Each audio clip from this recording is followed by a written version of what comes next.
On Christmas morning, I opened a gift from my wife's family. It was my missing wristwatch from last year, the only thing left of my father. I thought I lost it. Her sister laughed and said, "Oh, I forgot I took that." When I confronted her, my Mill said, "Don't start drama over a watch." That night, I quietly packed a bag. The next day, my wife woke me up screaming, "What did you say to her?" You know what they say about the best laid plans? Yeah, well, mine just got absolutely obliterated by the cosmic joke that is my family. Here I am, standing in what was supposed to be the crown jewel of my 32 years on this godforsaken planet, my brand new apartment that I busted my ass to afford, and I'm having what you might generously call a moment. Let me paint you a picture of how this train wreck unfolded. I spent the entire morning scrubbing every single corner of this place until it practically sparkled like something out of those home improvement shows my mom's always glued to. We're talking hands and knees, toothbrush in the grout, kind of cleaning here, people. I even bought one of those fancy all-purpose cleaners that costs more than my weekly grocery budget because, hey, tonight was supposed to be special. The candles?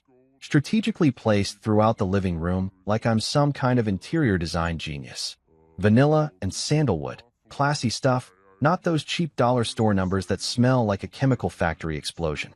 Fresh flowers from the farmer's market downtown, the kind that make you feel like you've got your life together even when you're secretly eating cereal for dinner 3 nights a week. I arranged them in this vase I'd been saving for months, the one I found at that antique shop, and thought, someday, when I have people over, this'll look perfect. And the food? Jesus Christ, the food. I went full Gordon Ramsay on this spread. We're talking homemade lasagna that took 4 hours to prep, garlic bread that I actually made from scratch instead of buying those frozen hockey pucks from the grocery store, Caesar salad with real Parmesan that I grated myself like some kind of culinary saint. I made enough to feed a small army because that's what you do when your family's coming over, right? You make sure there's plenty because God forbid someone goes home hungry and then spends the next week telling everyone how stingy you are. This whole shindig was supposed to be my victory lap, my look what I accomplished without any help from anyone moment. After years of living in that shoebox apartment where the neighbors sounded like they were training for the WWE championships every night at 2 a.m., I finally had my own place. A real place. 2 bedrooms, updated kitchen, a balcony that actually fits more than a single folding chair. Hell, I've even got a dishwasher that doesn't sound like it's summoning the devil every time I run it. So there I was, dressed in my good shirt. You know, the one I save for job interviews and funerals, checking my phone every 5 minutes like some lovesick teenager waiting for a text back. 6 o'clock came and went. Then 7. By 8, I'm starting to think maybe I got the time wrong. Even though I sent the invitation 3 weeks ago and followed up with a group text last Sunday. You remember Sunday, right? The day my dear brother Martin was supposed to be totally free and wouldn't miss it for the world. The candles are burning lower, casting these weird shadows that make the apartment feel more like a funeral home than a celebration. The lasagna is getting that crusty edge that happens when it sits in the oven too long on warm, and I'm standing there like an idiot, checking the time on my phone for the 100th time. That's when the doubt starts creeping in. You know the feeling, that cold, slimy sensation in your gut that whispers maybe you're not as important as you thought you were. Maybe that group chat where everyone was so enthusiastic was just politeness. Maybe "we'll definitely be there" is code for "we'll show up if we don't find something better to do." But I'm not ready to give up yet. I mean, Claire's always late to everything. It's practically her trademark. She once showed up to her own birthday party 45 minutes after it started because she lost track of time getting her nails done. And my parents? They're probably stuck in traffic or helping my sister with something. There's always something with my sister. 9 o'clock rolls around, and that's when I make the mistake of opening social media. You know what they say about curiosity killing the cat? Well, consider me officially deceased. There it is, in living color on my phone screen. Photos from Martin's impromptu fishing trip. And not just Martin. Oh no, that would be too simple. There's Claire, grinning like she just won the lottery, holding up some pathetic-looking base like it's the catch of the century. My parents are in the background, Dad with his arm around Mom, both of them looking happier than I've seen them in months. My sister Jessica's there too, making duck faces at the camera because apparently she never mentally graduated from 2009. The timestamp on the first photo? 4:30 this afternoon. Which means they all bailed on my housewarming to go fishing. Fishing. Not a wedding. Not an emergency. Not even a decent excuse like food poisoning or a flat tire. They chose standing around in waders, getting eaten alive by mosquitoes, over celebrating the biggest achievement of my adult life. I scroll through the comments, each one a tiny knife twist in my chest. Looks like such a blast. Family time is the best time. Jealous of this crew. Not a single person asked where I was. Not one comment that said, "Hey, isn't James supposed to be celebrating his new place tonight?" The silence in my apartment becomes deafening. The refrigerator hum that I barely noticed during the day now sounds like a freight train. The upstairs neighbor's TV, which I can usually tune out, might as well be broadcasting directly into my living room. Even the candles seem to mock me with their cheerful flickering, like they're saying, "Look how festive we are for your pity party, population 1." I walk over to the kitchen island where all this beautiful food is laid out like an offering to gods who decided not to show up. The lasagna's developing that sad, dried-out look that screams, "Leftover Tuesday." The salad's wilting despite my best efforts with the fancy dressing I splurged on. The garlic bread's gone cold and hard, probably suitable now only for feeding pigeons or using as hockey pucks. And then, just when I think this night can't get any more humiliating, my phone buzzes with such violence I nearly drop it. The screen lights up with a message that makes my blood run cold. "Claire, we need to talk now." Not, "Sorry we missed your party." Not, "Something came up." Not even a bullshit excuse about traffic or feeling sick. Just, "We need to talk now." Like I'm some employee who's been caught stealing from the petty cash box. I stare at those 5 words until they blur together. The audacity is breathtaking, really. They ghost my housewarming party to go fishing with my golden boy brother, post it all over social media like they're proud of ditching me, and then have the nerve to demand my immediate attention when it's convenient for them. Standing there in the glow of my own pathetic celebration, surrounded by enough food to feed the family that couldn't be bothered to show up, I feel something shift inside me. It's not sadness anymore. That passed about an hour ago. It's not even anger, though there's plenty of that simmering under the surface. It's something colder, sharper, something that tastes like clarity and feels like the first breath of air after being underwater too long. Because for the first time in my 32 years of being the reliable one, the responsible one, the one who always shows up, I'm starting to understand something important. Maybe it's time to stop showing up for people who can't be bothered to show up for me. So here I am, staring at my phone like it just grew tentacles and started speaking Mandarin. "We need to talk now." 5 little words that somehow managed to carry the weight of 32 years of being everyone's reliable backup plan. The sheer balls on these people, I swear to God. You want to know what's really rich about this whole situation? Not a single one of them could spare 30 seconds to text me, "Hey, something came up, can't make it tonight," before they all piled into Martin's truck for their spontaneous fishing adventure. But now it's suddenly urgent. Now I'm supposed to drop everything and dance to their tune like some kind of trained monkey. My phone starts ringing immediately because apparently "we need to talk now" means "answer your damn phone this instant, James." Claire's contact photo pops up. That selfie she took last Christmas where she's wearing that ridiculous Santa hat and grinning like she just discovered the secret to world peace. Looking at it now, all I can think is how fake that smile looks. How many times has she smiled at me like that while planning to screw me over? I let it ring, and ring, and ring some more. There's something almost therapeutic about watching her name flash on my screen while I do absolutely nothing about it. For once in my life, I'm not jumping through hoops the second someone demands my attention. Revolutionary concept, right? The voicemail notification pops up, followed immediately by another call. This time it's Dad, and his contact photo is just as irritating. Him in his favorite fishing vest, the one he wears like it's some kind of uniform that proves he's more outdoorsy than the rest of us mere mortals. I decline that one too, and it feels almost as good as the first time. Then the texts start flooding in like a digital tsunami of guilt and manipulation. "Claire, James, answer your phone." "Dad, son, this is important." "Mom, please call us back. We need to explain." Even Jessica gets in on the action. "Just pick up. It's about Martin." Of course it's about Martin. Everything's always about Martin. Martin the charmer, Martin the free spirit, Martin, the golden child who can do no wrong even when he's doing everything wrong. I should have seen this coming from a mile away. They didn't ditch my housewarming just for fun. They ditched it because precious Martin needed their attention for something, and naturally, his needs trumped my celebration. I walk over to my kitchen island and pour myself a glass of wine from the bottle I'd opened to celebrate with my family. The irony isn't lost on me that I'm now drinking it alone while they blow up my phone from whatever bar they probably hit after their fishing expedition. The wine tastes expensive because it was expensive, because I wanted tonight to be special, and now every sip feels like I'm drinking liquid vindication. My chest feels heavy, like someone's sitting on it. It's this weird combination of hurt and anger that I can't quite shake. Part of me, the part that's been trained through decades of family dynamics to be the good son, the reliable one, the peacekeeper, wants to just answer the damn phone and find out what crisis Martin has stumbled into this time. Because let's be real, it's definitely a crisis. Martin doesn't inspire family emergency meetings because he won the lottery or got promoted at work. But there's this other part of me, this quiet voice that's been getting louder over the past few hours. That's saying something different. It's saying, wait, make them explain.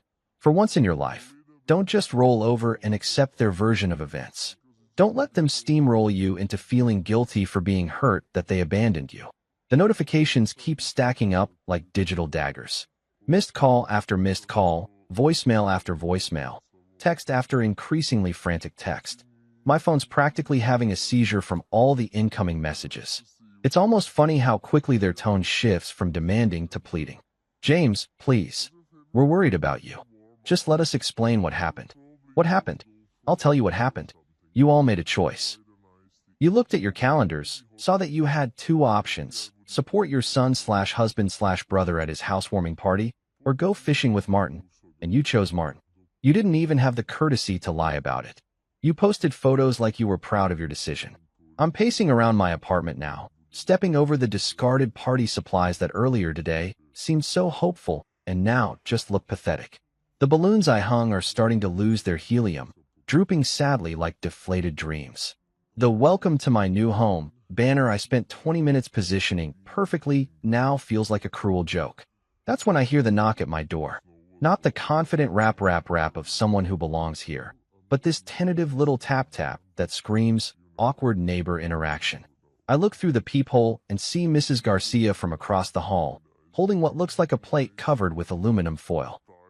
She's in her 70s, this sweet lady who always says hello in the elevator and asks about my job like she actually cares about the answer. I debate pretending I'm not home, but something about her kind face makes me open the door. She's standing there in her flowered housecoat and slippers, looking genuinely concerned. James, Mijo, I was just wondering, did your party get canceled? She's looking past me into the apartment, and I can see her taking in the untouched spread of food, the lonely candles still burning, the decorations that scream celebration for one. I try to force a smile, but it feels like I'm wearing someone else's face. Oh no, Mrs. Garcia. Just running a little late, you know how it is. But she's not buying it. She's lived long enough to recognize bullshit when she sees it, and her face softens with this expression that's somehow worse than anger or disappointment. It's pity. Pure, unadulterated pity. She's looking at me like I'm a lost puppy that got left in the rain. Oh, sweetheart, she says, and those two words carry more genuine concern than I've heard from my own family all night. She holds out the plate. I made extra empanadas. Thought maybe your guests might enjoy them. I take the plate because what else can I do? Thank you. That's really thoughtful. My voice sounds strange even to me, like it belongs to someone else. She pats my arm gently. You know, Mijo, sometimes the people who should show up for us don't. But that doesn't mean you're not worth showing up for. And just like that, this woman I barely know has summed up everything I've been feeling in one simple sentence. After she goes back to her apartment, I stand there holding her empanadas, and something inside me crystallizes into absolute clarity. They had their chance. They chose fishing over family, my family, specifically. They chose Martin's drama over my achievement. They chose to humiliate me publicly and then expect me to be available the second they needed something from me. Well, guess what? For the first time in my adult life, I'm not available. I'm not jumping when they say jump. I'm not answering their calls or responding to their increasingly desperate texts. I'm going to let them sit with the consequences of their choices for once. My phone buzzes again. Claire, naturally. James, please. We know you're upset, but this is bigger than tonight. I read the message twice, then set my phone face down on the counter. Because you know what? Tonight was big to me, and they missed it. They don't get to decide that their emergency trumps my pain just because it's convenient for them. The quiet voice in my head isn't so quiet anymore. It's practically shouting, make them wait. Make them explain. Make them understand what it feels like to be ignored when you need someone most. So that's exactly what I'm going to do. Morning comes whether you want it to or not. And let me tell you, I spent most of the night staring at my ceiling like it held the secrets to the universe. My phone sat on the nightstand like some kind of digital time bomb, buzzing intermittently with voicemails and texts that I refused to acknowledge. By the time dawn crept through my blinds, I'd counted exactly 17 missed calls and 23 unread messages. A new personal record in family harassment, if we're keeping score. I shuffled to the kitchen in my boxers and old college t-shirt, stepping over the remnants of last night's disaster. The candles have burned down to little waxy puddles. The flowers are starting to droop despite my efforts to keep them fresh, and the smell of cold lasagna hangs in the air like a memorial to my misplaced optimism. It's like a crime scene, except the only thing that died here was my faith in my family's basic human decency. Coffee first, existential crisis second. That's my motto. I'm standing there watching the coffee maker do its thing, trying to pretend that my hands aren't shaking slightly from a combination of caffeine withdrawal and suppressed rage, when my phone starts ringing again. Claire's face pops up on the screen, that same Christmas photo that looked fake yesterday and looks even faker today. Something in me snaps. Maybe it's the way the morning light is hitting all the untouched food, or maybe it's the fact that I've had 8 hours to really marinate in my anger, but I decide enough is enough. I swipe to answer, and before she can even get a word out, I'm already on the offensive. Oh, so now you want to talk? My voice comes out rougher than I expected, probably because I spent half the night grinding my teeth. After posting your fishing trip all over Facebook like some kind of victory lap? There's a pause, and when Claire finally speaks, her tone is shaky in that way she gets when she knows she's screwed up, but is trying to maintain some semblance of control. James, listen, we need to explain what happened. It's about Martin. He's in serious trouble with money. And there it is. The magic words that are supposed to make everything okay, that are supposed to justify why my entire family ghosted me on one of the most important nights of my life. Martin's in trouble. Martin needs help. Martin. Oh, let me guess. I say, pouring my coffee with more force than necessary, some of it splashing onto the counter. Golden Boy made some questionable financial decisions, and now everybody needs to rally around him like he's some kind of war hero instead of a 35-year-old man who can't balance a checkbook. James, don't be like this. You know it's more complicated than. More complicated than what? More complicated than showing up to your husband's housewarming party? More complicated than sending a text saying you can't make it? More complicated than basic human courtesy.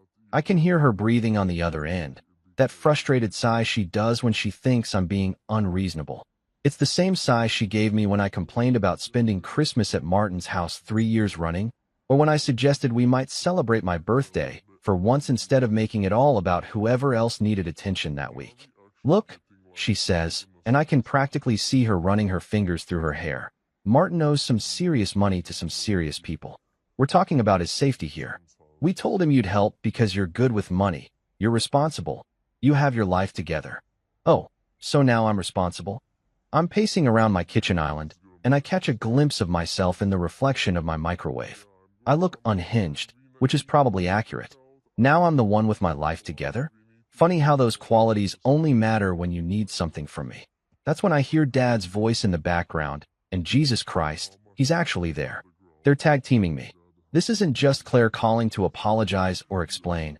This is a coordinated assault. I can picture them huddled around her phone like they're planning a military operation, probably in Martin's living room, probably surrounded by whatever expensive toys he bought instead of paying his bills. Dad's voice gets louder, like he's moving closer to the phone. James, stop being dramatic. You know we care about you, but this is serious. Martin could lose his house, his business, everything. You're the stable one, son. You need to step in here. The stable one. The responsible one. The reliable one. All these labels they've pinned on me over the years. Labels that apparently only matter when they need my wallet or my problem-solving skills. Where were these compliments when I graduated college? When I got my first promotion? When I saved up enough money to buy my own place? Nowhere. That's where. But the second their precious Martin screws up, suddenly I'm the family hero they need to save the day. Step in. I'm laughing now, but it's not a happy sound. It's the kind of laugh you hear in movies right before someone has a complete breakdown. Step in like how you all stepped in for me last night. Oh wait, that's right. You stepped right past me and into Martin's fishing boat. That's not fair, Claire says, and her voice is getting that edge to it. That means she's shifting from apologetic to defensive. We explained that Martin needed us yesterday. He was having a panic attack about his situation. We couldn't just leave him alone. But you could leave me alone. The words come out flat, matter of fact. You could leave me standing in my apartment with enough food to feed 10 people, waiting for my family to show up and celebrate the biggest accomplishment of my adult life. That was totally fine. James, come on. It's just a party. We can celebrate your apartment anytime. Martin's problems can't wait. Just a party. Just a party. I set my coffee mug down so hard it's a miracle it doesn't shatter. Just a party? Claire, do you have any idea how long I saved for that apartment? How many weekends I worked overtime? How many dinners out I skipped? How many times I bought generic everything just so I could afford the down payment? Of course I know, but... Do you know what I spent on food for last night? What I spent on decorations, on cleaning supplies, on making everything perfect, because I wanted to share this moment with the people who are supposed to matter most to me. Silence. Do you know how it felt to stand there for 4 hours, checking my phone, making excuses in my head for why you weren't there yet, only to find out that you were all having a grand old time taking pictures without me? More silence, but I can hear Dad saying something in the background that sounds like, just tell him we'll make it up to him. Make it up to me. Like this is something that can be fixed with a rain check or a dinner out. Like my feelings are some kind of inconvenient speed bump on the way to solving Martin's problems. Here's what's going to happen, I say, surprised by how calm my voice sounds. You're going to hang up this phone, and you're going to think really hard about whether Martin's financial crisis is more important than your marriage. And Dad, if you're listening, you're going to think about whether your golden child's latest screw-up is worth losing your other son. James, don't be ridiculous. Nobody's losing anybody. We're family. Family shows up, Claire. Family keeps promises. Family doesn't choose fishing over celebrating each other's achievements and then call the next morning demanding favors. I can hear Dad's voice getting louder, more insistent. Stop being selfish, James. This is bigger than your hurt feelings. Martin could lose everything. And that's when something inside me doesn't just snap, it completely obliterates. Selfish? Selfish? I've spent 32 years being the opposite of selfish. I've been the dependable one, the stable one, the one who cleans up everyone else's messes while never asking for anything in return. And the one time I ask you all to show up for something that matters to me, I'm being selfish. The words are pouring out of me now like a dam burst, and I can't stop them even if I wanted to. You want to know what's selfish? Ditching your husband's housewarming party to go fishing. What's selfish is posting photos of your fun family day while I'm sitting alone wondering what I did wrong. What's selfish is calling me up the next morning, not to apologize, but to demand that I bail out the brother who couldn't even be bothered to wish me congratulations on my new home. James, I'm not done. My voice is steel now, cold and sharp. What's selfish is 32 years of making Martin the center of the universe while treating me like I'm just some supporting character in his story. What's selfish is expecting me to drop everything and save him from consequences he created for himself while never once acknowledging that I might need support too. Dead silence on the other end. So no, Claire. No, Dad. I'm not stepping in. I'm not being the reliable one this time. You made your choice yesterday, and now you get to live with it. And for the first time in my adult life, I hang up on my family. You'd think that hanging up on your family for the first time in your life would feel more satisfying, but honestly, it just left me feeling hollow, like I'd been carrying around this massive weight for so long that now that it's gone, I don't know how to stand up straight anymore. I spent the rest of the morning rage cleaning my apartment, scrubbing dishes that were already clean, reorganizing closets that were already organized, basically doing anything to keep my hands busy so my brain wouldn't have time to second-guess what I'd just done. By afternoon, I'd almost convinced myself that maybe I'd overreacted. Maybe I was being too harsh. Maybe I should call Claire back and apologize for losing my temper. You know how it is when you're programmed from birth to be the peacekeeper. Even when you're completely in the right, there's this nagging voice that says you're being the problem. That voice got real quiet real fast when I heard the knock on my door around 6 p.m. Not Mrs. Garcia's tentative little tap this time. This was confident, familiar, the kind of knock that says, "I belong here, and I'm coming in whether you like it or not." I look through the peephole, and there she is, Claire, standing in the hallway with that smile plastered on her face. Not her genuine smile, mind you, but that practiced, saccharine thing she pulls out when she needs something. The smile that says, "I'm about to manipulate you, and we both know it. But let's pretend this is all very pleasant." She's dressed to kill, too. Not in her usual jeans and t-shirt combo, but in that blue dress I complimented her on last month, the one that brings out her eyes. Her hair's done up in that style she knows I like, and she's even wearing the perfume I bought her for our anniversary. The whole 9 yards. This isn't Claire the wife coming to have an honest conversation. This is Claire the actress coming to give a performance. I debate not answering, just like I did with the phone calls, but something morbid in me wants to see how this plays out. So I open the door and lean against the frame, not stepping aside to let her in. If she wants to do this, we're doing it in the doorway where the whole hallway can hear.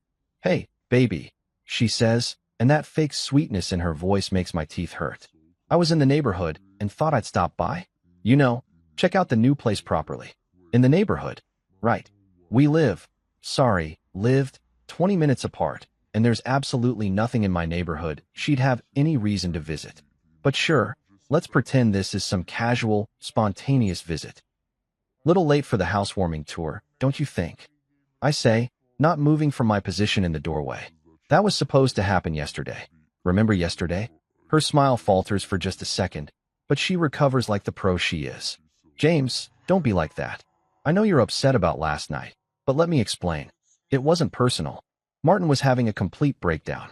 He called Dad crying, actually crying, about losing his house. We couldn't just ignore that. But you could ignore me. It's not the same thing, and you know it." She takes a step closer, and I catch a whiff of that perfume. It used to make me weak in the knees. Now it just smells like desperation. Your party was a celebration. Martin's situation was a crisis. You understand the difference, right? The condescension in that last question makes my jaw clench. Oh, I understand perfectly.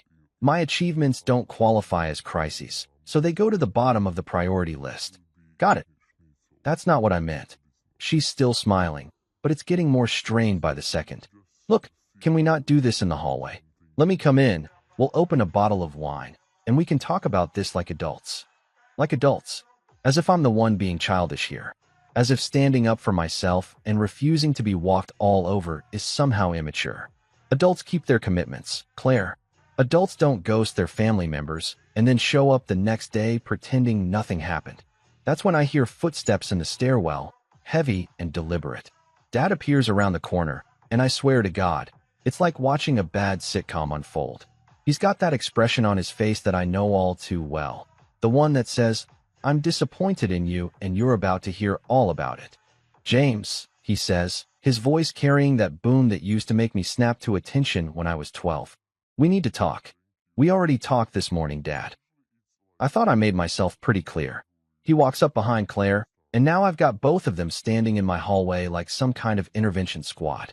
Dad's wearing his serious face, the one he used to pull out when he'd catch me and Martin fighting his kids. Except back then Martin was never the one getting lectured. "What you made clear," Dad says, "is that you're being selfish and stubborn. Martin needs help, and instead of stepping up like families should, you're throwing a tantrum because we missed your party." Throwing a tantrum. A fucking tantrum. Like I'm some 5-year-old having a meltdown in the cereal aisle instead of a grown man who's finally had enough of being treated like an afterthought. "You know what, Dad? You're right. I am throwing a tantrum. Want to know why?" I push off from the doorframe and stand up straighter. Because in 32 years, this is the first time anyone in this family has had to deal with me being anything other than perfectly accommodating. And you can't handle it. Claire jumps in before Dad can respond. probably sensing that this is going sideways fast. James, honey, please. Don't take it personally. Martin's situation really is serious. We told him you'd help because you're so good with money. You're dependable. You always come through. You're the responsible one. The responsible one. There it is again, that label they love to slap on me when they need something. Not when I'm graduating college. Not when I'm getting promoted. Not when I'm buying my first home. Just when Martin screws up and they need someone to fix it. Dependable. I repeat, tasting the word like it's something bitter. You know what else is dependable? The sun rising every morning. Gravity keeping you anchored to the ground. Death and taxes. But you don't celebrate those things, do you? You just expect them to be there. Dad's face is getting red now. That vein in his forehead starting to throb the way it did when I was a teenager and he was about to ground me. Stop being dramatic, James. This isn't about you. That's the problem, Dad. It's never about me. When was the last time anything in this family was about me? When was the last time you called to see how I was doing? Not because you needed something, but because you actually cared? The silence that follows is deafening. Dad's mouth opens and closes like he's trying to find words, and Claire's looking back and forth between us like she's watching a tennis match. When was the last time you acknowledged any of my accomplishments without immediately shifting the conversation to Martin? When was the last time you showed up for something that mattered to me? Still nothing. I bought this apartment, Dad, with my own money, after years of saving and sacrifice. Do you know what that means to me? Do you have any idea how proud I am of this place? Of course we're proud of you, son, but nothing. You're proud of me in theory, but when it comes to actually showing up and celebrating with me, suddenly there are more important things to do. There's always something more important when it comes to me. Claire tries to step forward, but I raise my hand to stop her. You left me alone on the night I needed you most, and now you want me to save the brother who couldn't even be bothered to congratulate me. You want me to bail out the golden child who spent his whole life having everyone else clean up his messes. James, you're being unfair. No, Claire. Unfair is what you did to me. Unfair is 32 years of making me feel like I don't matter unless someone needs something from me. Unfair is standing here in my hallway, wearing the dress you know I like and the perfume I bought you, trying to manipulate me into forgetting how badly you hurt me. Dad's voice drops to that dangerous quiet tone he used to use when he was really angry. That's enough. You're talking to your wife, not some stranger on the street. Show some respect. Respect. I almost laugh. Where was the respect when you all decided Martin's fishing trip was more important than my housewarming? Where was the respect when you posted photos of yourselves having fun while I was sitting here alone? We made a mistake, okay? Claire's voice is getting higher, more desperate. We made a mistake, and we're sorry. But we can't change what happened, and right now Martin needs our help. Your help. You're his brother, and you're my wife. But that didn't stop you from choosing him over me yesterday. I can see tears starting to form in her eyes, but I'm done being moved by her tears. I've spent too many years caving every time she cried. Too many years letting her emotional manipulation override my own needs. Here's what's going to happen. I say, my voice steady and calm. You're going to leave. Both of you. You're going to go back to Martin and tell him that the dependable, responsible brother he couldn't be bothered to show up for isn't available to solve his problems. Dad steps forward, his chest puffing out like he's about to physically intimidate me into submission. You don't get to turn your back on family, James. That's not how this works. Family. I look him straight in the eye. Dad, when exactly did I become family to you? Because from where I'm standing, I've been more like an employee. Someone you call when you need a job done, but not someone you actually care about. That's not true, and you know it. Do I? Then prove it. Tell me one thing, just one thing, that you've done for me in the past year that wasn't because you needed something from me. The silence stretches between us like a chasm, and I can see the exact moment when Dad realizes he can't answer that question. His face goes from angry to confused to something that might be shame, but I'm not sticking around to find out. That's what I thought. I say quietly. You don't get to rewrite this story anymore. You made your choice yesterday when you chose Martin's fishing trip over my celebration. Now you get to live with the consequences. And for the second time in 2 days, I close a door on my family. Except this time, it's literal, and it feels a hell of a lot more final. You know that scene in zombie movies where the hero thinks they've finally found safety, but then the undead start pouring out of every crack and crevice? Yeah, That's basically what my life became over the next few days. Except instead of flesh-eating monsters, it was my extended family launching a coordinated guilt campaign that would make a military strategist weep with envy. It started the morning after I slammed the door on Claire and Dad. My phone buzzed at 7 a.m., which, by the way, should be illegal unless someone's literally dying, and it was Aunt Susan. Sweet Aunt Susan, who sends me birthday cards with $20 bills inside and always asks about my job at family gatherings like she actually cares about my boring corporate life. "James, honey," she said in that syrupy voice that immediately put me on high alert. "I heard about the situation with Martin. Your poor parents are beside themselves with worry." Poor parents. Right. The same parents who couldn't spare an evening to celebrate my biggest life achievement, but somehow found the time to canvass the entire family tree looking for reinforcements in their guilt war. "Morning, Aunt Susan," I said, because I was raised with manners even if the rest of my family apparently wasn't. "What situation would that be?" "Oh, don't play coy, sweetie. We all know Martin's in a bind, and family needs to stick together during times like these. Your mother called me crying last night." "Crying, James. She's so worried about both her boys." "Both her boys? That's rich, considering one of her boys has been completely ignored for the past 32 years, while the other one has been treated like some kind of golden god who can do no wrong. But sure, now she's worried about both of us." "I'm sure she is," I said, not bothering to hide the sarcasm in my voice. It must be really hard for her to see Martin facing consequences for his actions for once. "James, that's a terrible thing to say about your brother. He's struggling, and instead of helping him, you're being, well, cold." "That's not the James the first no. Cold. There's that word again, the one Claire threw at me yesterday. Funny how quickly I went from dependable and responsible to cold the second I stopped being their personal ATM and emotional punching bag. The calls multiplied like rabbits on steroids. Uncle Bob, who I haven't spoken to since Christmas 3 years ago, suddenly felt compelled to lecture me about family loyalty. Cousin Jennifer, who blocked me on Facebook after I pointed out that her MLM scheme was basically a pyramid scheme, was now sliding into my DMs with sob stories about Martin's situation. Even my grandmother, my 90-year-old grandmother who can barely work her TV remote, somehow managed to leave me a voicemail about how disappointed she was in my selfishness. The voicemail from Grandma was particularly brutal.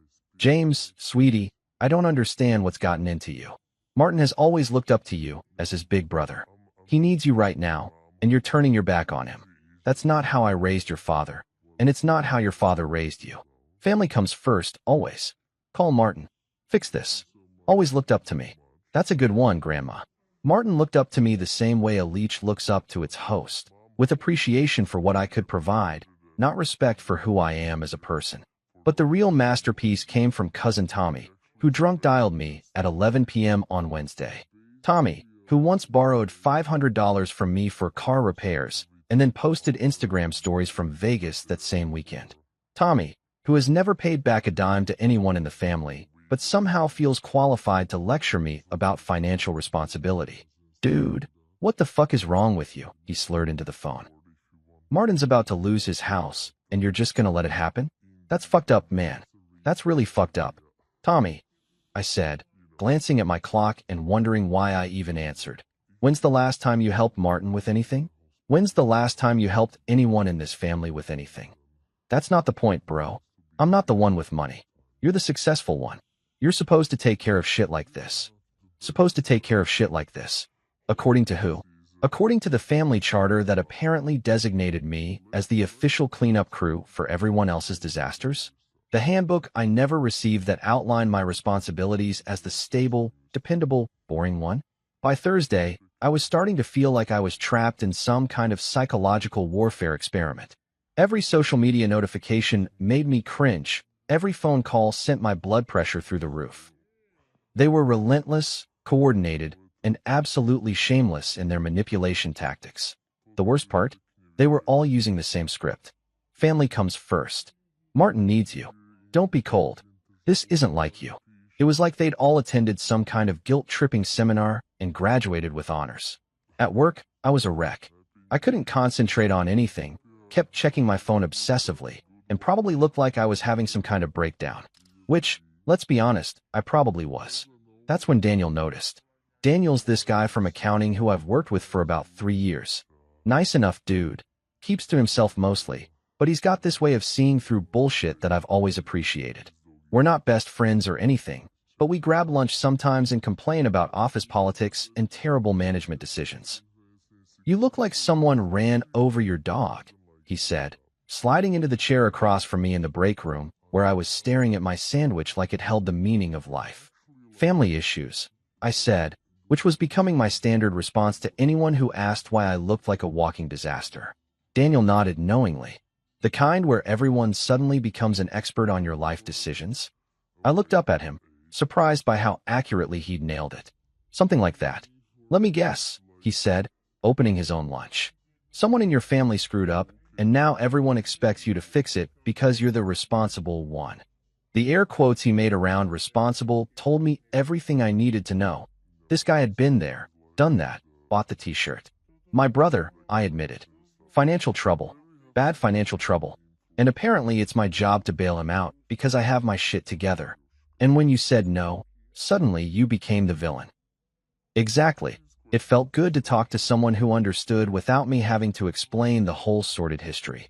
Daniel took a bite of his sandwich, chewed thoughtfully. You know what I learned when my sister went through her drug phase, and everyone expected me to fund her recovery for the 4th time? What? That being the stable one in a dysfunctional family is both a blessing and a curse. It's a blessing because you actually have your life together. It's a curse because everyone else treats that stability like it belongs to them. His words hit me like a punch to the gut, but in a good way. Like someone had finally put into words what I'd been feeling but couldn't articulate. The thing is, Daniel continued, they're not really asking you to help your brother. They're asking you to enable the same pattern that got him into trouble in the first place. They want you to rescue him so they can all go back to pretending that his problems aren't really problems. But they keep saying I'm being cold, that I'm turning my back on family. Daniel laughed, but it wasn't mean. Of course they do. Because if you're the cold one, then they don't have to examine their own behavior. If you're the one being unreasonable, then they can all feel good about themselves while they pressure you into fixing everything. He leaned forward, his expression getting more serious. Can I ask you something? When's the last time any of these people calling you cold actually showed up for something that mattered to you? The question hung in the air between us like a challenge. I thought about my housewarming party, about all the times I'd invited family to work events or personal celebrations, about all the times I'd gotten generic excuses or outright no-shows. That's what I thought, Daniel said, reading my expression. They're not angry because you're being cold, James. They're angry because you're finally setting boundaries, and boundaries make people who are used to walking all over you very uncomfortable. That night, I sat in my apartment, my beautiful, hard-earned apartment that no one in my family had bothered to celebrate with me, and really let Daniel's words sink in. The phone kept ringing, the texts kept coming, the voicemails kept piling up. But for the first time since this whole mess started, I wasn't feeling guilty about ignoring them. I was feeling something else entirely. Something that tasted like freedom and felt like the first deep breath after being underwater for 32 years. Because Daniel was right. This wasn't about family loyalty or being cold or any of the other bullshit they were throwing at me. This was about power. About who gets to make decisions and who gets stuck dealing with the consequences. About who matters and who doesn't. And for the first time in my life, I was choosing to matter. Sometimes the most powerful moments happen in the quiet spaces between all the chaos. That night, after Daniel's reality check and another round of guilt-laden voicemails from relatives I hadn't heard from since the Bush administration, I found myself standing in my home office, staring at the filing cabinet like it held the secrets to the universe. It's funny how certain objects can suddenly take on this almost mystical significance. This particular filing cabinet, a boring gray metal thing I bought at Office Depot for $49, had been sitting in the corner for months, just holding paperwork and insurance documents and all the other mundane stuff that comes with being a functional adult. But tonight, it felt like a treasure chest. I pulled open the top drawer with this weird sense of ceremony, like I was about to perform some kind of ritual. Past the utilities folder, past the car insurance papers, past all the regular life maintenance documents, until my fingers found the manila folder labeled apartment purchase in my own neat handwriting. Inside that folder was everything. Every bank statement, every loan document, every receipt and record of the most significant financial achievement of my life. But there, right on top, was the piece of paper that mattered most, the deed to my apartment, officially recorded with the county, legally binding proof that James Monroe owned something real and substantial in this world. I pulled it out and just held it for a moment, feeling the weight of the paper between my fingers. It's such a simple thing, really, just black text on white paper, a bunch of legal language that most people would find boring as hell. But to me, in that moment, it might as well have been the Declaration of Independence. There it was, in bold letters that seemed to jump off the page. James Monroe. Not James and Claire Monroe. Not James Monroe with co-signer assistance from his parents. Just my name, standing alone, claiming ownership of something I'd earned entirely through my own effort. I thought about the journey to that moment. The 2 years of eating ramen noodles and generic cereal, so I could save every possible penny for the down payment. The weekends spent working overtime while Martin was out partying or going on spontaneous road trips funded by family handouts. The Friday nights I stayed home instead of going out because every dollar I didn't spend was a dollar closer to my goal. I remembered the day I made the final payment, how I'd sat in the bank manager's office signing what felt like 1,000 documents, how surreal it felt to hand over a check for that much money and know that I wasn't going into debt for it. I'd saved enough to buy the place outright. No mortgage, no monthly payments to some faceless corporation, no strings attached to anyone or anything except my own hard work. The irony wasn't lost on me. Here I was, the boring one, the responsible one, the one who supposedly didn't know how to have fun or live life to the fullest, and I'd managed to accomplish something that none of my more exciting family members had ever come close to achieving. At 32, I owned my home free and clear while Martin was about to lose his because he couldn't manage his finances well enough to make mortgage payments. I walked over to my kitchen counter and spread the deed out under the bright overhead lights, smoothing out the creases where it had been folded in the filing cabinet. Then I pulled out my phone and carefully positioned it to capture the entire document, making sure the letterhead was visible, making sure my name stood out clearly, making sure every official seal and signature was in frame. The photo came out perfect. Crystal clear, professional-looking, undeniably authentic. I stared at it for a long moment, thumb hovering over the screen as I composed the caption in my mind. I wanted something simple but powerful, something that would speak for itself without being too obvious about what I was really doing. Built this life on my own. Some stories tell themselves. Short, sweet, and loaded with meaning for anyone who knew the context. I wasn't mentioning Martin directly, wasn't throwing anyone under the bus explicitly, wasn't even referencing the drama of the past few days. I was just sharing a fact, a simple, documented, legally certified fact about my life and my achievements. But I didn't post it. Not yet. Something held me back, some instinct that told me this was a weapon I could only use once, so I better make sure the timing was right. Instead, I just sat there holding my phone, looking back and forth between the photo and the actual deed, feeling this strange combination of pride and power that I'd never experienced before. For 32 years, I'd been living my life according to other people's expectations and definitions of success. I was the reliable one, the stable one, the one who didn't cause drama or make waves or demand attention.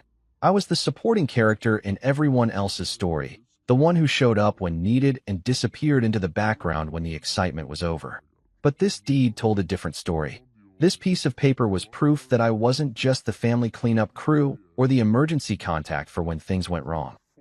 I was a person who set goals and achieved them, who made sacrifices and saw them pay off, who built something lasting and meaningful entirely through my own efforts. I thought about all the times Martin had mocked my boring lifestyle. The jokes about my budgeting spreadsheets, my meal planning, my reluctance to blow money on spontaneous trips or expensive toys. The way he'd roll his eyes when I declined to go out drinking because I was saving for something important.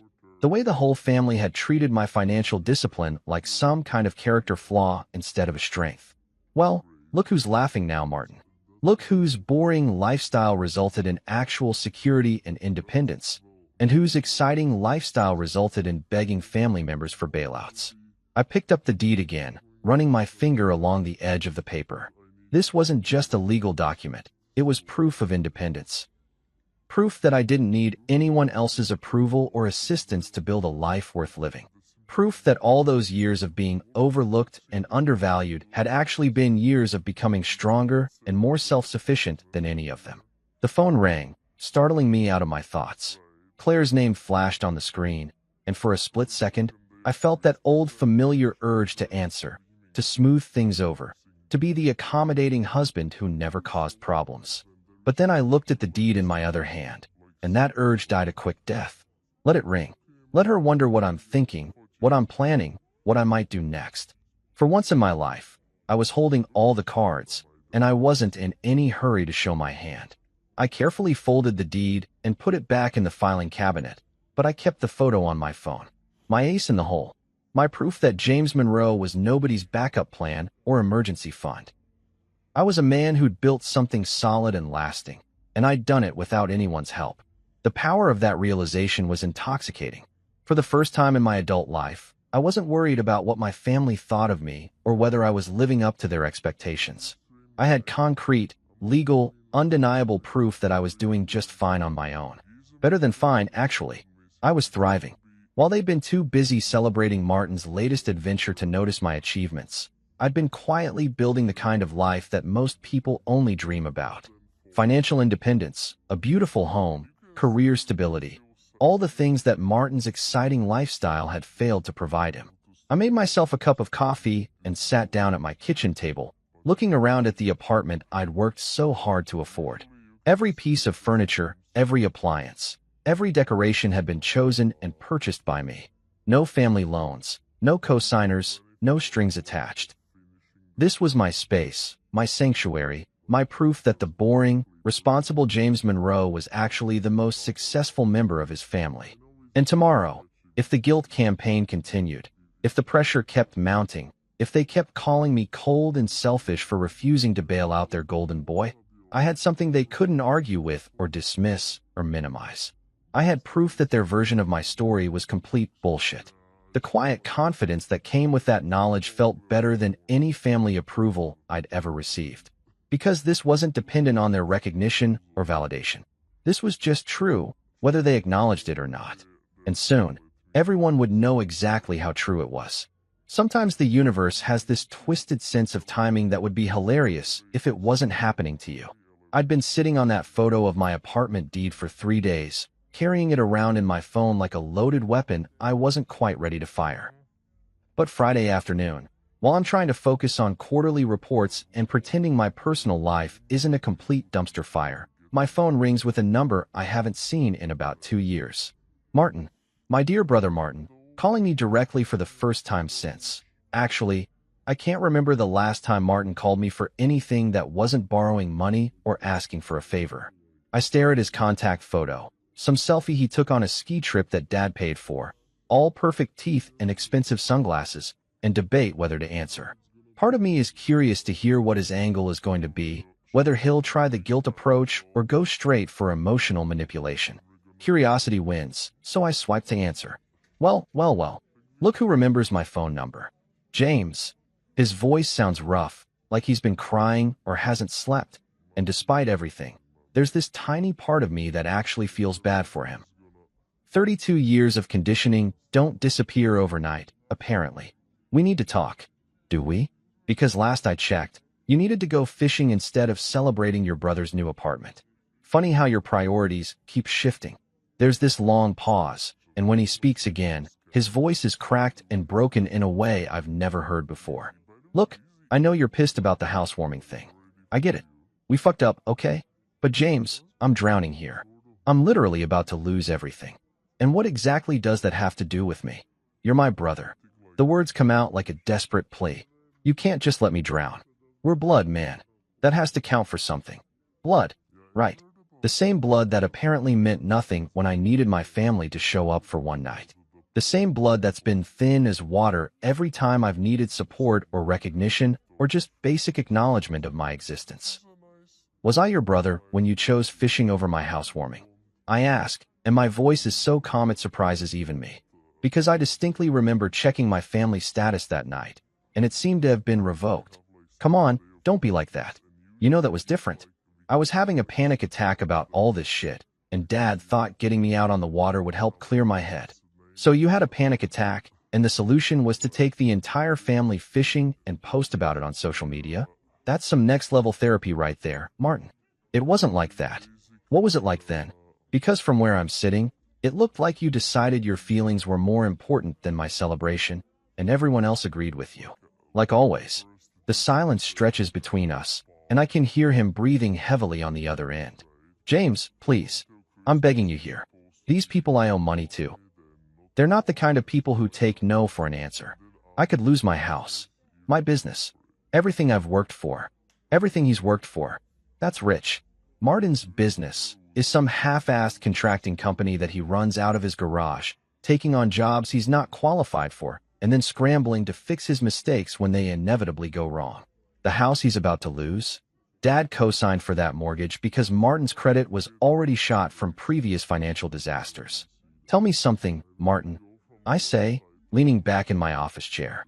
When you posted all those photos from your fishing trip, did it occur to you how that might make me feel?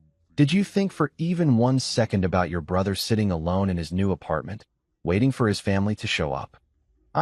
We weren't thinking about that. We were just trying to help me deal with. You weren't thinking about me. Period. You never think about me unless you need something from me. And now you need something from me. So suddenly, I'm your brother again.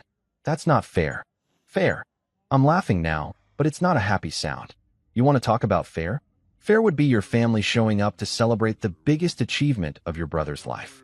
Fair would be getting a congratulations text or a phone call, or literally any acknowledgement that you're proud of what I accomplished.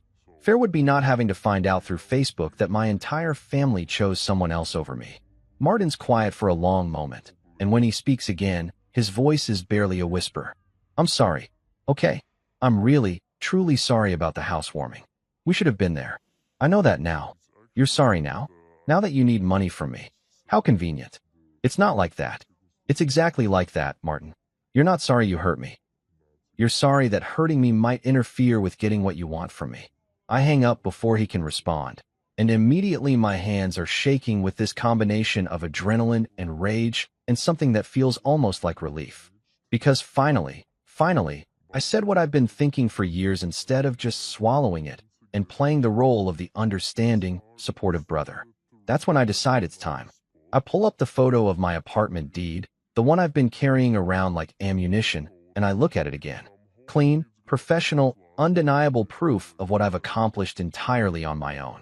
No family loans, no co-signers, no safety net except my own hard work and discipline. I open Facebook and create a new post, uploading the photo and typing the caption I've been refining in my head for days. Built this life on my own. Some stories tell themselves. My finger hovers over the post button for about 10 seconds. Once I do this, there's no taking it back. Once this goes live, everyone will see exactly what James Monroe has been up to while they were all focused on Martin's latest drama. I hit post. Within minutes, the likes and comments start pouring in. Friends from work, college buddies I haven't talked to in years, neighbors, even Mrs. Garcia from across the hall who apparently knows how to use Facebook better than I thought. Holy shit, James. You bought that place outright? Dude, this is incredible. Congratulations. Wait, you own that apartment? No mortgage? How did you swing that? This is amazing. I'm so proud of you. Comment after comment of genuine excitement and congratulations, the kind of response I should have gotten from my family when I actually bought the place. The kind of response I was hoping for at my housewarming party that nobody attended. But it's the private messages that really get to me. Daniel from work. Fucking legend. I knew you had something up your sleeve. Oliver, my old college roommate who I haven't talked to in months. Bro, I always knew you'd be the one to make it. This is incredible. Even my high school friend Sarah. I saw this and literally said holy shit out loud in the grocery store. You're amazing. For the first time in my adult life, I'm getting the recognition and validation that I deserve, and it's coming from people who actually know me and respect me, not from people who only pay attention when they need something. But the real fireworks start about an hour later. My phone starts buzzing with notifications from family members commenting on the post, and their tone is different. Gone is the casual dismissal of my achievements, the backhanded compliments, the subtle undermining that's been the soundtrack of my life for 32 years. Claire's comment is the first one I see. We're so proud of you. Can't wait to celebrate properly. Too little, too late, sweetheart. Then Dad, that's my boy. Always knew you had it in you. Really? Because your actions have suggested otherwise for the past 3 decades. But it's the private messages that really tell the story. Claire texts me, take it down. You're humiliating us. Then, a few minutes later, people are asking questions about why we weren't at your housewarming. This is embarrassing. Embarrassing. Not, we're sorry we hurt you, or we realize we made a mistake. Just, this is embarrassing for us. Because even now, even when faced with undeniable proof of their shitty behavior, they can only think about how this affects them. I type back, funny. I said the same thing when you humiliated me by choosing Martin's fishing trip over my celebration. The response is immediate. That's different, and you know it. No, Claire. That's exactly the same thing. The only difference is that this time, everyone gets to see the truth instead of just me feeling it. More messages flood in from other family members. Aunt Susan, this post is causing problems. Family business should stay private. Uncle Bob, take this down before it causes more drama. Even Grandma, bless her heart. I don't understand all this computer stuff, but your mother says you're causing trouble. Causing trouble by sharing my achievements, by celebrating my success, by refusing to hide the fact that I accomplished something significant while they were all too busy fawning over Martin to notice. But the best part, the absolute cherry on top of this whole beautiful disaster, comes at the end of the day when my phone rings with a call from Martin himself. You son of a bitch, he says without preamble, and his voice is shaking with rage. Do you have any idea what you've done? I shared a photo of my apartment deed. You know, that thing I earned by working my ass off instead of relying on family handouts. People at my work are laughing at me. They're saying I'm pathetic for needing money from my little brother who has his shit together better than I do. And that's my problem, Hal. Take it down, James. Right fucking now. No. Take it down or what? You'll throw another tantrum? You'll get the family to gang up on me again? You'll miss another one of my important moments while you deal with your feelings? The silence on the other end is deafening. Here's the thing, Martin. I continue, and my voice is steady as steel. For 32 years, I've been editing my life to make you feel better about yours. I've downplayed my achievements, hidden my success, and accepted scraps of attention while you got the feast. But I'm done with that now.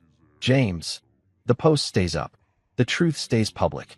And if that embarrasses you or makes you uncomfortable or hurts your feelings, then maybe you should have thought about that before you spent 3 decades treating me like I didn't matter. I hang up, and for the first time since this whole mess started, I feel completely, utterly, absolutely free. You know what they say about the truth? It has this nasty habit of spreading like wildfire once it gets loose.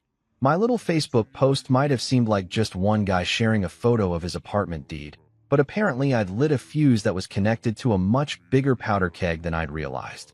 The first sign that something major was shifting came Sunday morning when I'm at the grocery store, minding my own business in the cereal aisle, and I run into Mrs. Henderson from church.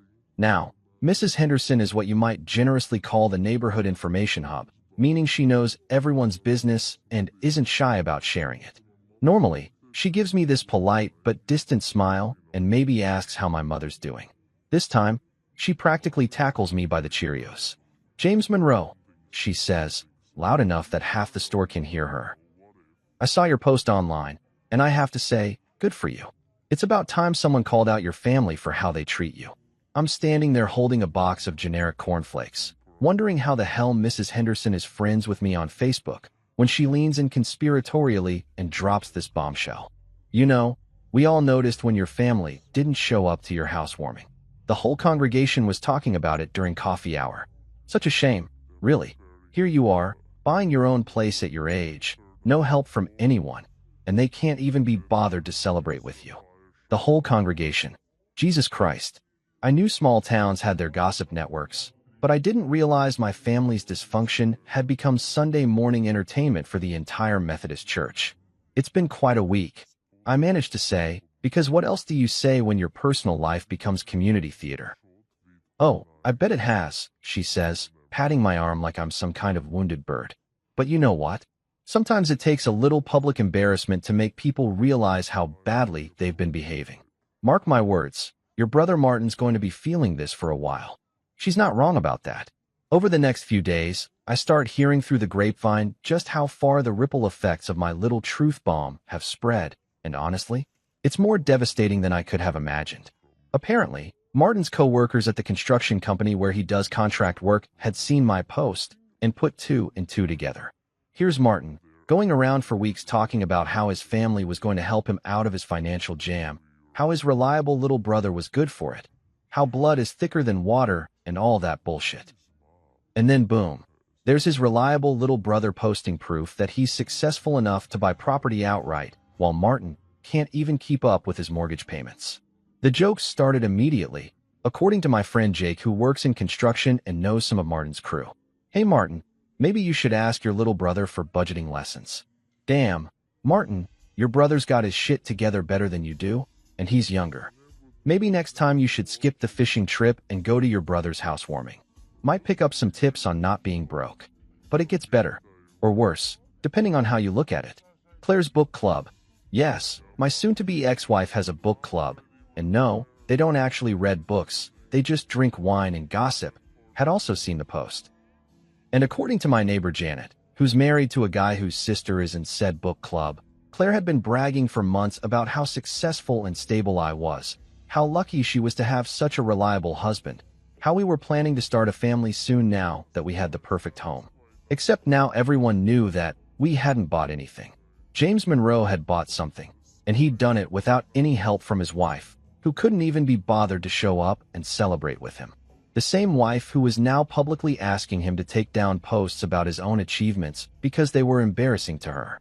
The book club ladies, according to Janet's sister-in-law, had started asking pointed questions. If James is so successful and you're so proud of him, why weren't you at his housewarming? Did you know he could afford to buy a place outright? Are you guys having problems? You seem to spend a lot of time at your brother-in-law's events instead of celebrating your husband's accomplishments. Claire, apparently, had left the last book club meeting early and hadn't been answering her phone when the ladies tried to check on her. But the absolute masterpiece of unintended consequences came through my old college friend Oliver, who reached out Wednesday night with a story that was so perfect I almost couldn't believe it was real. Oliver works in marketing now, lives about an hour away, and apparently still keeps in touch with some of our mutual college friends through various social media groups. He'd shared my post in one of these groups with a comment about how proud he was of me for achieving financial independence so young, and how he'd always known I'd be the one to make it. This caught the attention of Brad, another guy from our college crew who I haven't talked to in probably 5 years. Brad, it turns out, works at the same company where Dad has been employed for the past 15 years. Small world, right? So Brad sees Oliver's post about me, recognizes my last name, puts two and two together, and realizes that James Monroe, the successful apartment owner, is the son of Jim Monroe from the accounting department. Brad, being a decent human being, stops by Dad's office Monday morning to congratulate him on having such a successful kid. According to Oliver, who got this story secondhand from Brad, Dad's reaction was, let's call it complicated. Apparently, he got this weird look on his face and mumbled something about family business, and it's not what it looks like. Then he spent the rest of the conversation trying to change the subject and making excuses for why he hadn't mentioned my recent real estate investment to anyone at work. Brad, who's not an idiot, picked up on the weird energy and started asking questions. Casual questions, the kind you ask when you're trying to figure out why someone's acting sketchy about what should be good news. Questions like, when did James buy the place? And did you guys throw him a housewarming party? And man, he must have been saving for years to afford something like that. Dad's answers, according to Brad's report to Oliver, were evasive and uncomfortable. No, they hadn't thrown a party. Yes, James had been saving for a long time. No, it wasn't really a family celebration, more of a personal milestone. The whole conversation left Brad with the distinct impression that there was some kind of family drama going on, and that maybe Jim Monroe wasn't as proud of his successful son as he should be. Word spreads fast in office environments, especially when someone's acting weird about something that should be straightforward good news. By the end of the week, half of Dad's department had heard some version of the story, and the general consensus was that Jim Monroe's family situation was complicated, and maybe he was jealous of his son's success. The final nail in the coffin came when Oliver called me Thursday night, laughing so hard he could barely get the words out. "Dude," he said, "you have to hear this. Brad told me that your dad actually went to HR today to complain that people were asking too many personal questions about his family. HR told him that congratulating someone on their child's success isn't harassment, and maybe if he acted like he was proud of you, people would stop wondering why he's being so weird about it." I sat there holding the phone, trying to process the beautiful irony of the situation. Dad, who had spent decades minimizing my achievements and prioritizing Martin's drama over my milestones, was now facing professional embarrassment because his coworkers couldn't understand why he wasn't celebrating his successful son. "James," Oliver said, "you still there, man?" "Yeah," I said, and I was smiling so hard my face hurt. "I'm here. I'm just processing. Listen, I don't know what's going on with your family, but I want you to know that everyone who saw your post is genuinely impressed and happy for you. Like, seriously impressed. Most of us are still paying off student loans and living paycheck to paycheck, and here you are owning property free and clear at 32. That's incredible, man. Thanks, Oliver.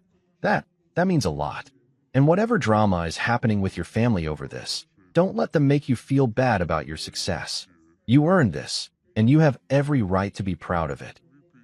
After I hung up, I sat in my apartment, my beautiful, debt-free, fully owned apartment, and thought about how quickly things can change when people finally see the truth instead of the story they've been told. For 32 years, my family had controlled the narrative about who I was and what I was worth. I was the boring one, the reliable one, the one who didn't need attention or recognition because that's just how I was.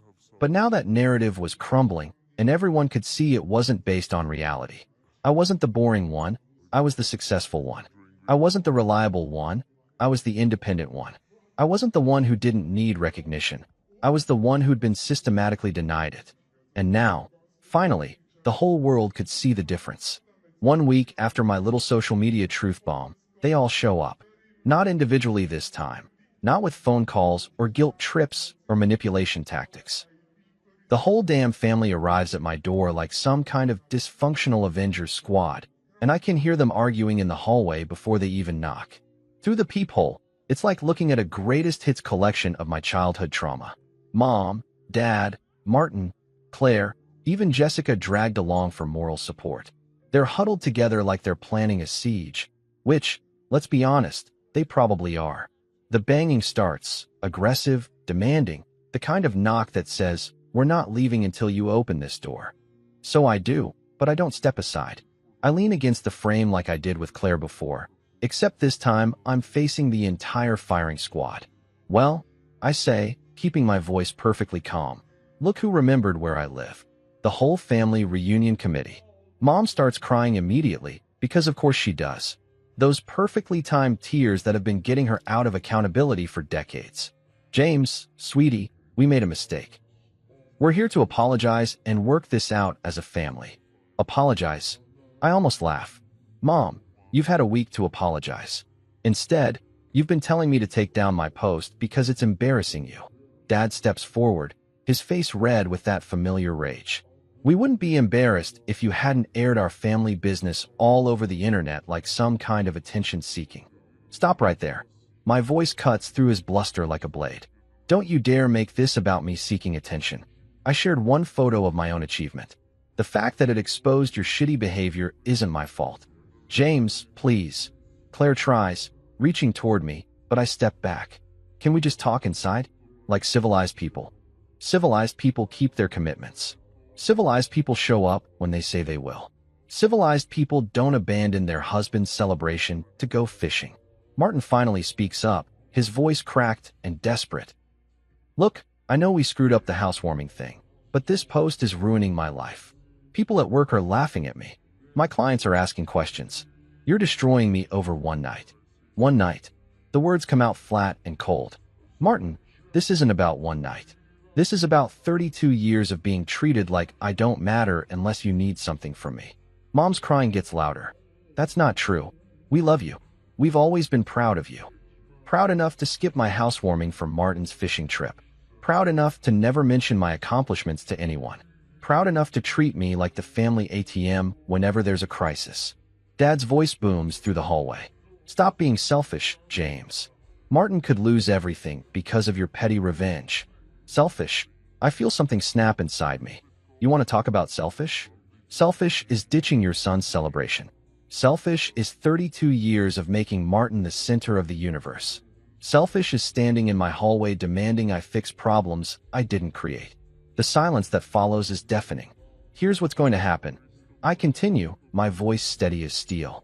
You're going to leave. All of you. You made your choice last week when you chose Martin's drama over my achievement. Now you get to live with the consequences. James, you can't just cut us off, Jessica pleads. We're family.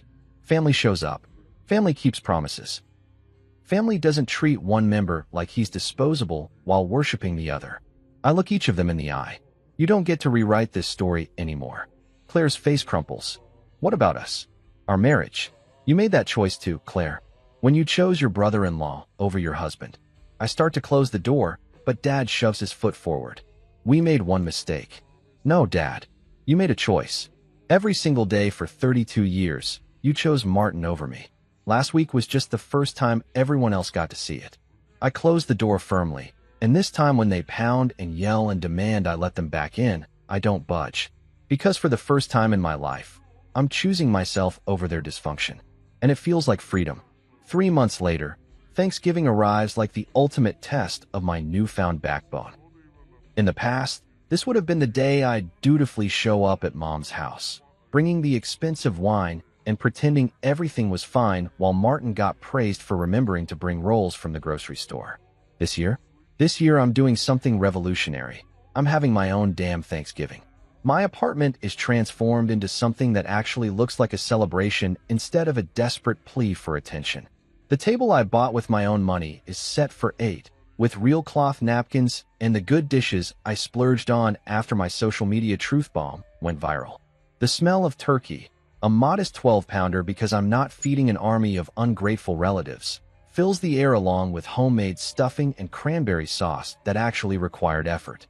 Daniel from work arrives first, carrying a bottle of wine and grinning like he's won the lottery. Man, this place looks incredible. I can't believe you're cooking for all of us. Believe it, I say, feeling genuinely happy for the first time in months. I figured it was time to host people who actually show up when they say they will. Oliver drives in from an hour away, brings his girlfriend Sarah, who I've heard so much about, and immediately starts gushing about my apartment like he's giving a real estate tour. Dude, I still can't believe you own this place outright. You're living the dream. Mrs. Garcia shuffles over from across the hall with her famous flan and a smile that could power a small city. Mijo, this smells better than anything I ever made. You're going to make some lucky woman very happy someday. The irony isn't lost on me that my elderly neighbor has more faith in my future romantic prospects than my soon-to-be ex-wife ever did. Jake shows up with his wife and their baby, who immediately becomes the center of attention in the best possible way. James, I have to tell you, watching you stand up to your family has been inspiring as hell. Half the guys at work have been talking about setting boundaries with their own toxic relatives. We're sitting around my table, laughing about work stories and college memories, when my phone buzzes with a text from my cousin Tommy. Yes, the same cousin who drunk dialed me to call me selfish. The message is a photo of my family's Thanksgiving table, which looks about as cheerful as a funeral reception. Mom's sitting at one and looking like she's lost her best friend, Dad's scowling at his plate like the turkey personally offended him, and Martin slumped in his chair with the defeated look of a man whose golden child status couldn't save him from the consequences of his own actions. Claire's there too, apparently, sitting as far from my empty chair as possible. The caption reads, "Not the same without you, man." Mom's been crying all day. I show the photo to Daniel, who nearly chokes on his wine. Holy shit, they look miserable. Good. Is that terrible of me? I ask, though I'm still smiling, that I'm kind of enjoying their misery. Are you kidding? Oliver jumps in. They spent 32 years making you miserable while they celebrated their golden boy. A little taste of their own medicine is long overdue. As if the universe wants to punctuate his point, my phone buzzes again. This time it's a voicemail notification from Claire. I almost ignore it, but curiosity gets the better of me. I step into the kitchen and play it on speaker. Her voice is trembling, heavy with tears, and what sounds like genuine regret. James, I'm sorry. I'm so sorry. Please talk to me. The house feels empty without you. Thanksgiving feels empty. Everything feels empty. I know I screwed up. I know I chose wrong. But please, please don't give up on us completely. I delete the voicemail without hesitation. Because here's the thing I've learned over the past 3 months. Revenge isn't about anger or spite or making people suffer. Real revenge is walking away from people who don't value you and building a life so good that their absence becomes a blessing instead of a loss. I walk back to my dining room where my chosen family is debating whether pumpkin pie or flan is the superior dessert, where people are laughing at my jokes and genuinely interested in my stories, where I'm not the reliable background character, but the host of my own celebration. Standing in my doorway, looking out over this scene of actual happiness and genuine connection, I realize something profound. I don't need their apologies anymore. I don't need their recognition or validation or belated attempts to make things right. I have something better. I have peace. I have people who show up. I have a life I built entirely on my own terms. And that, it turns out, is the sweetest revenge of all.